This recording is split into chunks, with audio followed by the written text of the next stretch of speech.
Thank you very much. This is very exciting. I've seen Vesa's internal news posts about how well our community is doing, and this is my opportunity to be on the call actually for the first time, and it's really exciting.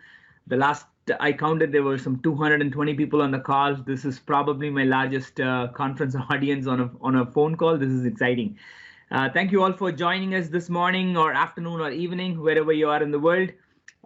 We deeply appreciate this opportunity and the partnership that we have with the community. And as Vesa mentioned, more of our feature PMs are going to be part of this experience, sharing their projects with you and gathering the feedback. And I would like to talk about a few things that's top of my mind, which all accrues towards what I call as helping our customers build awesome intranet experiences on modern SharePoint. That's sort of the cohesive theme around all of this. And a couple of the topics I want to address here are here. So the first thing I want to talk about is something very core technical, and I have my engineering counterpart, Aninda, on the call, and he will talk through the slides. The idea here is that we've been working on modern SharePoint, which is a client-side application, and improving the client-side application. And we have come to a place where we made a significant change to the Pages application as a client-side application. And we really need our community partners' help in testing out those experiences. And that brings me to the URL that I pasted. Anybody, if you have dev tenants that you constantly use for development and you would love to help us out, please fill out that survey and we'll get in touch with you. I'll quickly cover root site. It's a very popular topic, and I want to make sure I'll address some top questions in there, but I'm going to quickly breeze through this. We've rolled out a bunch of blog posts about this, community documentation about this, and features are rolling out. So I will quickly get through that. And then we'll get to spend most of our time on home sites and multilingual publishing for modern SharePoint. With that, I will go to this slide. And Aninda, if you can unmute yourself and start talking. Hey guys, first of all, thank you for your contributions and your participation. We really appreciate it. I'll try to keep this short and simple. We've done a major architectural overhaul. All of this is internal to the Modern Pages application. There isn't a net experience impact out of it, but the goal here is to do a few things. To start off with, as you might know, Modern Pages was using a proprietary router for navigating across all its links. There was a point where React Router did not support a bunch of core functionalities that we required for large-scale enterprise portals. With this switch, we are actually switching to React Router 4.2, and we've built these extensions on top of React Router to start doing link interception, web view communication between a mobile host and a web view page, a page hosted as a web view, and so on and so forth. The actual implication from the development community is that going forward, we might be able to start supporting custom routes. For instance, you might have a web part where the see all experience is something that you might want to have a custom solution for. And this sets us up towards achieving such forms of customizations.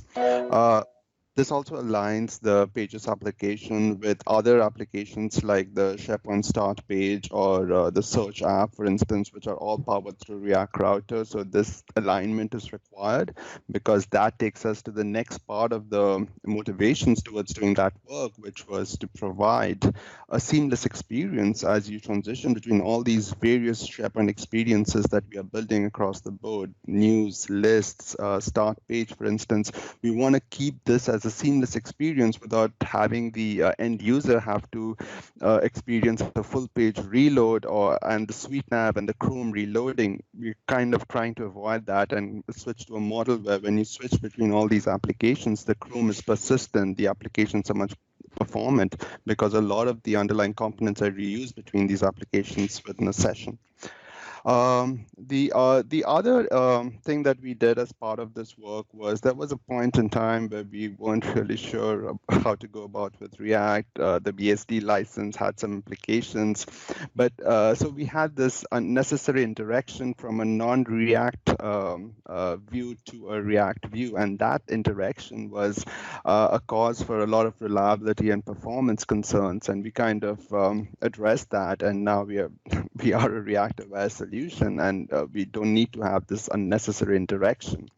So these were some of the updates. As I mean, internally, it's a pretty big change. So we really want you guys to help us out here as you build custom web parts, as you add extensions to the page, as you add deep links to your canvas. If things don't work out, then we would really like to know, and we would like you to share your experiences with us. If you see a significant impact on performance, for instance, we would like to know that. It's a big change, and having you guys help us out here would really help. So DC has a list, and as you guys are interested, please sign in, and we're going to basically flight you guys onto it, and you can reach out directly to DC and me as you have concerns, as you have expectations out of this, and we're definitely going to try to solve them. Thank you so much. Thank you, Aninda. So that was the call to action. Is if you're willing, please sign up in this link here. It's also in the chat window, SPOMS/test pages tech, and would really appreciate that. So moving on, any questions on the chat window? Okay, I'll move on. Root site. Quick comment, sorry, just for Padur, and for those who are waiting, this also was the technical piece, and then we'll go to the more on the functionality side of the house as well. But just to pinpoint, the community isn't necessarily highly aware what is an application inside of SharePoint Online, but just additional elaborating on that one. So we built SharePoint Online Experiences using this application term and application functionality. And as an example, lists and libraries are applications, and then site contents is an application, modern pages is an application, and so on. So that's what the application mean within this context, just to elaborate that slightly. But yeah, thanks, Vesa. Yeah, so applications here, what we mean by applications are single page applications which are completely client-side rendered using an SPFX core application framework to bootstrap them. Excellent. Awesome. Next topic about root site. I want to reiterate. I think this is clear to most people. I want to reiterate: do not delete the root site of your tenant or recommend it to any of your customers, anybody that you work with. We are strongly dissuading our customers from deleting their root site, even though it might be technically possible. Hopefully, shortly that will also go away. And the popular ask nowadays is having a communication site at the root location of your tenant, of your organization. And new customers signing up for Office 365 starting April of this year have been getting a communication site at the root. And for the existing customers, we've just about rolled out an experience to swap an existing communication site to the URL of your root site location. And there's one other feature which will enable communication sites in situ, and I will quickly go over those. And with these two experiences, which covers most of the scenario of how customers can get a modern communication site experience at their root. As I said, the first one is a site swap experience. It's already available for organizations with less than 10,000 seats. It's done using PowerShell. You need to be an admin to have access to that SharePoint online management PowerShell and run this and this documentation here. It's a quick PowerShell. It takes about a minute to complete, and at the end of that, you would have an existing communication site at a different location would then be moved to your root URL location, and the old root site, the entire site collection, will then move into an archive location. So this is sort of the most popular option for moving or getting a communication site experience at the root. The next one is enabling the communication site experience as a feature, as an experience on an existing root site. So there are scenarios where moving the root site is not quite an option. So as long as classic publishing is not enabled on the site, you will then be able to enable the communication site experience on that site collection. And basically the root web of the site collection will then have a modern communication site experience. Again, this is also documented in this URL here. This feature is not yet rolled out, and we are working really hard to get that going, and maybe with a surprising twist to this, which will delight, I hope, most of our customers here and you all here as well. And this, hopefully by end of this year, we'll start rolling this out to everybody. Next topic, the home sites. So many of you might have heard about the term SharePoint home sites and seen the recording from the SharePoint conference, being at the conference. A SharePoint home site is quite literally, it's the top of your internet. It is a landing experience that is built up with care and consideration to reflect the branding and the voice of your organization. It brings together the best parts of your applications and make sure that the landing experience for your employees and your users are top notch. And that site is called the home site. And Microsoft is enabling a great home site experience, a successful experience, in two ways. The first one is to go build that one site with out-of-box capabilities, or if required, extend it with the awesome SharePoint framework and community integrations to build that one site which reflects what you want shown as a representation of your branding, right? And that was the journey to get to the place where a lot of this functionality is available out of the box. And then we went one step to see how can we make this more successful? How can we make that one site successful by and we've come up with a couple of options to begin with, and we're excited about what this opens up as a possibility in the future. So I will explain exactly what that is. And at this point, I'm going to quickly switch to my demo. So this here is a home site of Contoso Electronics. And I'm going to quickly walk you through how Microsoft thinks about a home site and why we think the individual components that come together are really important. And we'll begin with search on the top. For most of intranet, one of the top functions of an intranet landing page is to help users discover content or find the content they're looking for with a quick search experience. So having the cool new Microsoft search experience at the top of the home site, which is automatically scoped to search your entire internet, is functionality number one. And as you can see, you have the mega menu, the out-of-box mega menu that helps represent the information architecture of your organization in a nice visual way that helps users discover content and get back to things, find things that they really care about using the navigation links that provided. And in the section, if you look at here, we've introduced a new vertical section, and this should be a feature that's already rolled out. And this vertical section allows you to have denser content on the page. And our hypothesis and our recommendation is that vertical section be used for content that is personalized to the end user. And we have a bunch of web parts that are available that target specific content to the users. So for example, the My Recent Documents or the My Frequent Sites, these are web parts that are unique to the user that visits this page. And this basically helps with the notion of having a me space right next to the we space.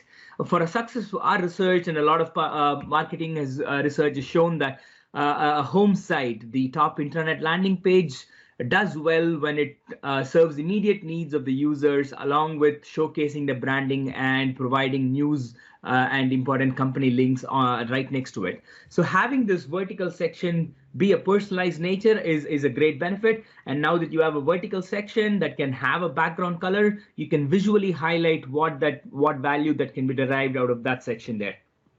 Looking into the main section, you obviously have the news web part and a carousel layout. This news layout has been rolled out to everybody. And having SharePoint News, the powerful news system out of box, is great for a home site. You can have audience targeting enabled. You can make sure the news is targeted based on the audience group of the user that visits the site.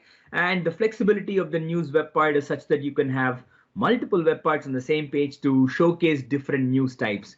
And one thing I want to call out here is also the organizational news capability, where you can anoint a single site to be a source of authoritative news, and news posted there gets a special visual treatment when users come across that news article. And this home site will automatically be configured to be a source of authenticated news. And then the richness of social integration using, having stream videos and the new conversation web part, the Yammer web part that lets you interact with Yammer conversations right then and there inside the SharePoint site is a cool new web part that helps with social interactions on the site. And scrolling all the way to the down, you have the out-of-box site footer that completes the story of having a communication site that serves as the top-level intranet landing page. So you might wonder, like, okay, this is a communication site with a bunch of good out-of-box functionality, and what makes this a home site? And as I mentioned, a home site automatically has search scope to be intranet-wide. It also has the source. This site is also set as a source of authoritative news. And these are things you could anyway do on multiple other sites as well. The unique value here is that now this home site is integrated with the out-of-box SharePoint start page. The SharePoint start page, as you might know, is very popular for users to get back to their SharePoint content. And you will notice that this is the new UX, and this UX is also rolling out in this month. And this new UX now inherits, it brings the site branding and the theming and the navigation, header, footer functionality from the home site over. So what this means is, no matter where your users start their day, it could be the browser default home site, or they log into office.com and click on SharePoint to get to their work. Either way, the home site and its content is available just one click away. And that's the value of a home site. We want to make sure, again, reiterating the concept of me space and we space, the out-of-box, my SharePoint start page is the out-of-box personalized start page experience. It is all about the user, that lets the user get back to the content they most care about, discover things that's most relevant to them, powered by the intelligence of Microsoft Graph. So now it's right next to your home site. So anybody who starts their day can quickly click on the home and get back to that home site. And as you can see, the sweet single page navigation between the start page and the home site experience. So now going back to my slides, the other superpowers for the home site is where now if you're using the SharePoint mobile app, and we strongly recommend that you do, the SharePoint mobile app now will have a unique entry point for this one special site in your organization. So imagine a new employee joining your company, and they have their mobile app installed. They log in, and pronto they have access to the home site right then and there, and they don't have to know the URL. They don't have to know where to go. It's right there available for access to most important company resources. And that's, again, the value of a home site is in making sure that it's easily available to where users are, and we're hoping to expand on this capability with more integration across the Office 365, in fact, the M365 ecosystem. So any feedback you have in how you would imagine a landing page automatically showing up in the various places that users typically work, I'm open to that. Please, you can ping on the chat in the window here, and I'm happy to have conversations as well. But we are starting with this journey of integration with the start page and this unique experience on the SharePoint mobile app. And I'm gonna see if I can do a quick demo of this. So as you can see, I have a sample site set up in here, and I'm gonna quickly connect to this tenant, and you can see that it's just a very simple PowerShell that lets you elevate an existing communication site to be the home site. And if the demo gods are with me, I will not have a problem, and I have a problem. Never mind. This is what I was afraid of, and that's why I have pre-conned experiences. So as you can, when you execute this command, this my SharePoint link shows up in the navigation, and then you have this unique single page application experience with the shared header navigation and branding carried over to the SharePoint start page. I showed you a bunch of features that make up a home site, like how do you build a home site? And as this list shows, most of them have already been shipped out. All of these features were conceived with the goal of helping our customers build a great home site experience, and those individual features have already been shipped out. Search is already rolling out, and I think hopefully done by the end of this year. the start page refresh, the UX refresh is also rolling out this month. And the actual home sites functionality, which is the PowerShell that elevates a communication site to be a home site of an organization, that we're hoping to roll out right after Ignite. Again, a quick overview. It's a home site is a communication site with superpowers, only one per tenant. And home site and hub sites are additive experiences. If you think about it, a hub is essentially a site that's been elevated to serve as the hub of a bunch of other sites. And you can then elevate that one step more and make it your home site. So your home site can also be a hub site. And it requires admin actions. So if you, I've heard some questions about this. So when Microsoft rolls out home sites, organizations don't automatically get a home site. A tenant admin has to take action to set the site to be their home site. So that's when there is a conscious decision to roll out one site to be the top of your internet, and that's a conscious gesture. It's not a new site template, so there's no confusion about creating yet another template. It's just elevating an existing communication site to serve a bigger purpose. And it's not a design for a communication site. We have given you the ingredients that let you mix and match and put together with the rich power of the page canvas. And you can feel free to make the home site your own with your own customizations. As I said, you build a comm site. And one thing I want to call out is after you have a communication site to serve as your internet landing page, if you would like to move it to the root site location, so it enjoys a short URL that most of your users might be familiar with, you could do that with the swap gesture and then run the PowerShell to make it a home site, which then elevates it to be the top of your intranet. So the first superpower is the integration with the start page that I showed you, and the special home button on the SharePoint mobile application is the next one. And as I mentioned, we're exploring more, and I'm hoping to be on this call again in a few months and share those future plans of home sites. But we are excited to the possibilities of what home sites can be with this one-click configuration to multiple user entry points. That's what we're excited about, and I'm open to feedback here. And as I said, a home site is also automatically configured to be having the search on the site is automatically configured to be tenant-wide, and it's also set to be a source of authoritative news or the organizational news site. So as a modern SharePoint information architecture, the home site is the top of your internet, and the recommendation is it's linked via navigation to the other top hubs of your organization. So you can think of the HR system being a HR hub. Your legal can be a legal, marketing, and sales. Each of them have individual hubs that do take care of the day-to-day rhythm of business, but they have a connection through the navigation to the home site of your organization, which serves as the landing page. Users start their day on the home site, quickly get to the content that they need to, and continue the day of work. That rounds up my conversation about home sites and leaves us enough time for multilingual publishing in modern SharePoint and associated question and answer as well. So at this time, I want to take a pause. And Andy, Vesa, anything on the chat window you want to call out that we can address quickly? Hey, DC, it's Andy. You might just one more time just restate the difference between the root site and the home site. I think you did that in the last section, but there were a couple of questions. We answered them, I think, but maybe just for audio purposes, that would be great.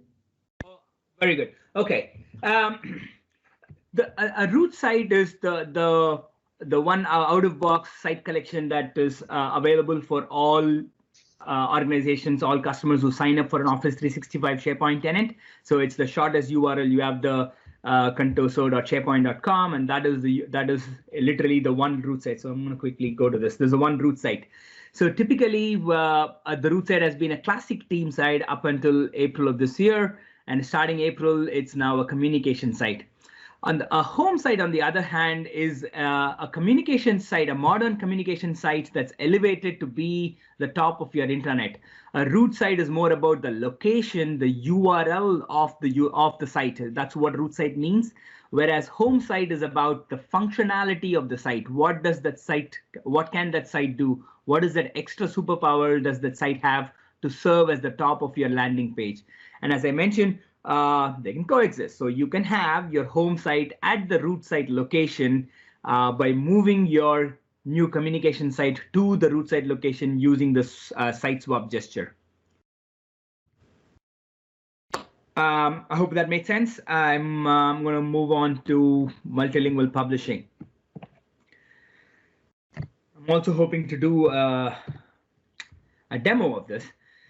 So it's like multilingual publishing and support for multilingual experiences has been a top ask in modern SharePoint, and we are very close to having that available to our customers. We've been working on it for most of this year, and we're really excited to be sharing this with you. And the idea here is that in a communication scenario, we are after what helps our customers onboard to modern SharePoint for a communication scenarios. And when I say communication, this is about content publishing and having a site for users to come consume information that's relevant to their day-to-day business or anything pertaining to their work life. So curated content publishing scenarios. So what we have done is we started with the minimal scope of publishing scenarios for pages and news in modern communication sites. And now we're looking at the language construct to begin with. So you would have English and French and Spanish as languages supported. We are moving away from not having the locale differentiation. For example, French Canada versus French French. While there is stylish and maybe even some language differences, we are betting on having an individual language variant for having this multilingual publishing experience. And we're also including the multilingual user interface as a part of the scope of this work, and which means the site name and the navigation footer, all of these experiences that make up a publishing a communication site experience are part of this what we'll roll out as multilingual publishing for and hopefully by the end of this year. And explicitly out of scope, just to reiterate, we're not looking at collaboration scenarios. As I mentioned, multilingual experiences can have different flavors, different facets, interactive communication or co-authoring, collaboration on using lists or process workflows. All of these things can also have a multilingual aspect to it, but that's not in scope for what we're working on right now. That obviously includes the lists and libraries at this point. And we're not looking at language as a permissions construct. So this is about facilitating content publishing and consumption in multiple languages, but not access restrictions based on language as a parameter. So we're not doing that. And obviously, we're not trying to rebuild variations as a modern experience. We have completely rethought about what does it mean to have a multilingual experience in this day and age in a cloud experience, and that's what we're after. So with that, let me see if I can actually do a demo. So the journey, and you will all be excited to know that you are the first audience outside of Microsoft seeing a live code demo of the multilingual experience. Vesa has been a proponent of showing live code demo and these things to get the dev community excited, and I'm happy to share this with you. So as you can see, this is a new experience for site administrators to then enable multilingual for an individual site. And as you note, multilingual publishing is now is a site scoped experience. So individual sites and the site administrators can decide if that site would support multilingual experiences. And it's a simple toggle, and then you get to choose languages that you want to support, and in a code that's not yet landed is where you can select translators to be associated with individual languages. And I'll talk about where those translators come into play. So content is created. This is again a post that I've created. Imagine content creation the way typically that happens. And once content is created in the primary language, the content creator can then engage with the translations experience and then kick off translations.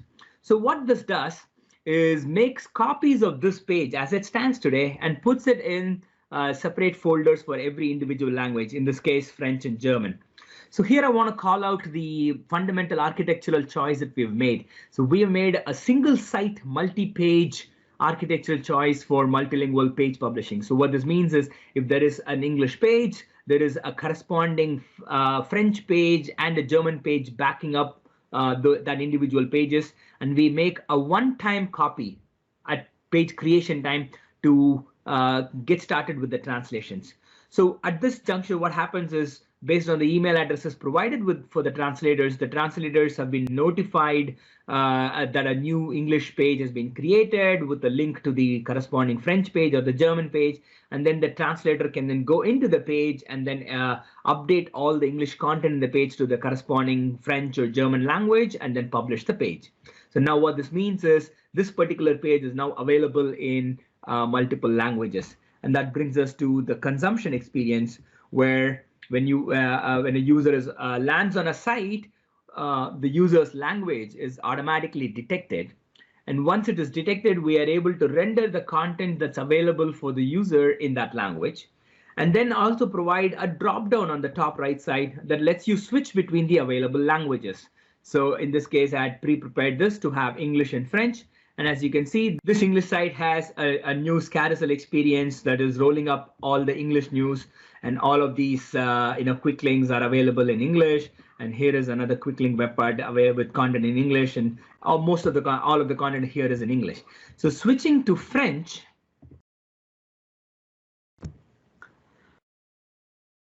will now render the site in French. And if you are a French user, we automatically render this French site for you, so you wouldn't have to go to English and then come back to French. So you can we can detect your language and show the content in that language. And what you will note is this roll-up web part automatically just picks up the French variant of French translation of each of the pages that was shown in the English language. And then users can engage with this and read the content in the French language. So this language selection is in the scope of the site, where even though my primary language is English, I am choosing to read the content in French, and I can continue reading the content in French. So this kind of sums up the multilingual experience from the consumption end. So from a 10,000 foot view, if you think about how do I have a multilingual site experience? So it begins with the site administrator turning on multilingual support, enabling the languages that he or she chooses to have available on the site, and then assigning the individual translators for those languages. That's optional, but if you have translators, the system will automatically do notifications for you. The next step is setting up the site, so the structure of the site. So the site, the primary editor of the primary language, will then have a site name and create the navigation and the out-of-box site footer. And then the translators with their language and the corresponding supported languages would then go and update the site title and update the navigation and the footers. And now the site structure is ready. Next comes the home site and the home page of the site and the other article pages in the site. So individual pages can then be kicked off for translations. The translators will then get notified, and the translators can go into the individual pages and then update the translation, update the content in there.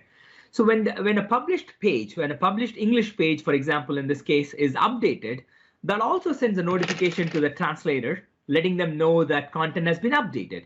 And then they would then be able to decide if that translation is applicable to that language. And this is where we think the modern way, the new way of doing translations is not literally having identical structure and identical content. It is about having flexibility for individual languages to represent the content the best way they think.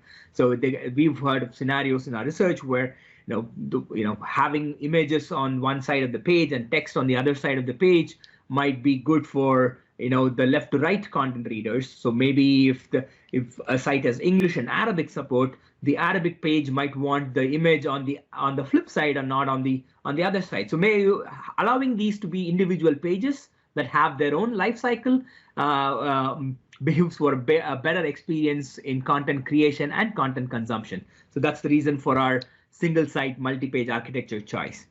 One thing I want to call out is at this point, we are not doing auto translations. The system does not automatically translate any content. And this is primarily because we have seen scenarios around customers wanting a high level of control over what gets translated and how it's translated, and making sure that the primary language content and the translated content are of high fidelity. They have the best quality before it gets published, and there are people who actually verify the content before it gets published. And as I showed, end users can switch between the available content with the switcher in the header, with the language switching experience in the header, and the search and the roll-up web parts, which is the news or the highlighted content web parts, will automatically respect the language settings of the page. So as I showed, if you have a home page with a news web part, another highlighted content, and multiple other search experiences, and when a copy of that page is made in a different language, those web parts will automatically filter content to that language. So this is the top-down view of the 10,000-foot view of multilingual publishing. So we obviously have some time left, and I want to recap the 4 messages I want to deliver. The first one being, hey, we need your help with testing the new modern client-side application, the way we are shipping modern experiences with client-side application. We have made a significant architectural change. We'd like your help with testing that. So please respond to the survey link here. It's also in the chat window. Root site, don't delete it, swap it and replace it with the communication site, and details are here in this URL.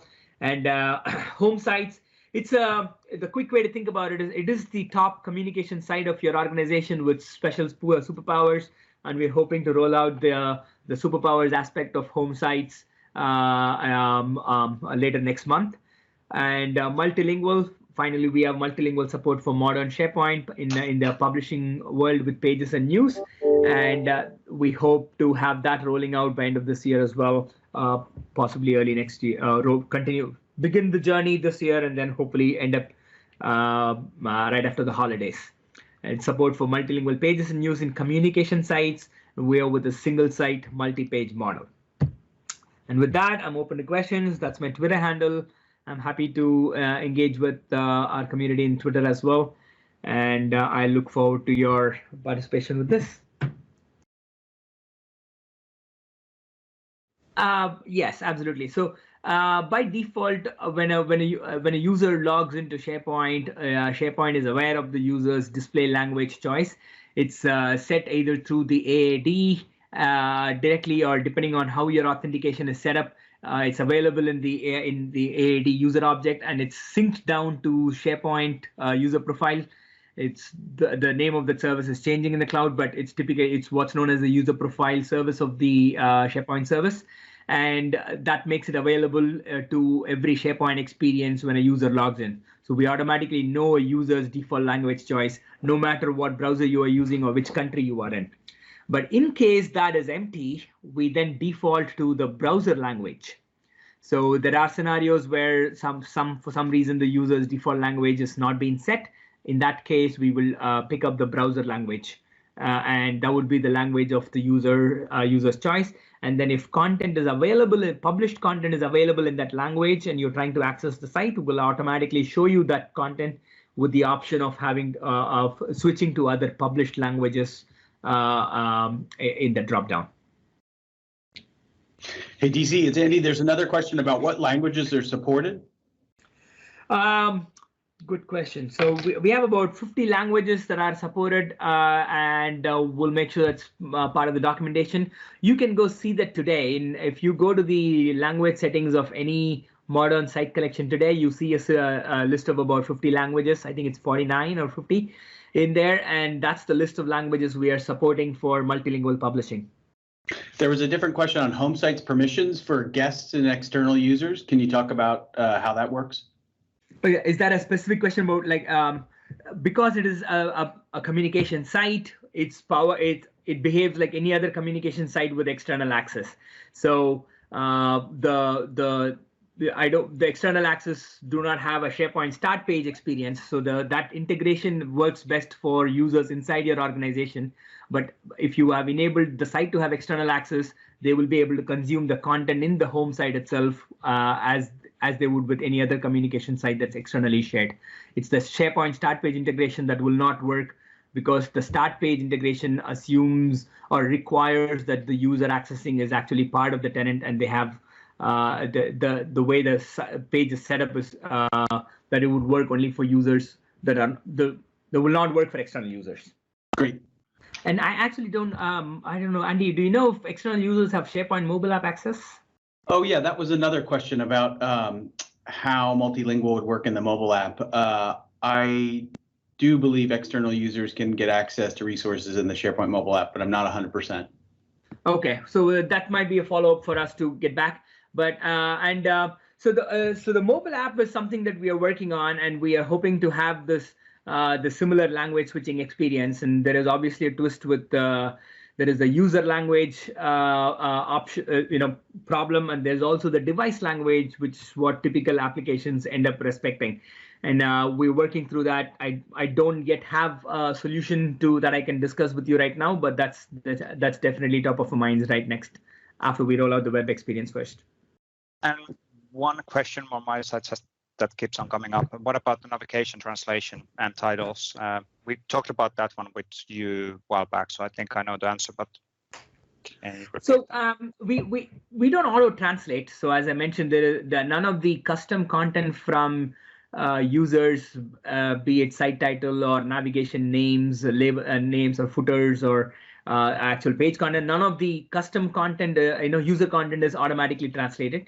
But it is possible for the site editor and the translators to go in and configure the site in the various languages that it's intended to support. So the way it would go is an English user will go create the English label. I mean, an English editor will go create the labels and the navigation nodes and the page content or whenever they get on the site footer. The French translator, who also has edit permissions, will then go and update the label in the French language, and we automatically detect that the user is French and they are trying to update the French language label of the site, and we automatically do it for you at the backend. So this is the multilingual UMI interface, the multilingual user interface experience, and that works well with the supported languages of the site as well. So it's the same set of languages that will be supported for the user interface, which is the site navigation, label, and names and such, and the page content, the language in which the pages themselves are published. Did that answer your question, Vesa? Yep, absolutely. There was one comment related on, is there an external costs related on translation? And that depends on a customer. So and there's no automatic translation. It really depends on a customer and deployment design who's actually doing the translations, and it's not Microsoft who's doing the translations, right, DC? Yeah, that is correct. Yes. Cool. Feel free to reach out to DC. It is DC Padur at DC Padur in Twitter as well. And we'll definitely keep on having feature crew PMs in these monthly calls. Thank you, DC, on the awesome presentations and covering a lot of ground there, and also on the technical page discussion. That was a really interesting thing as well. Potential future scenarios with that is super interesting.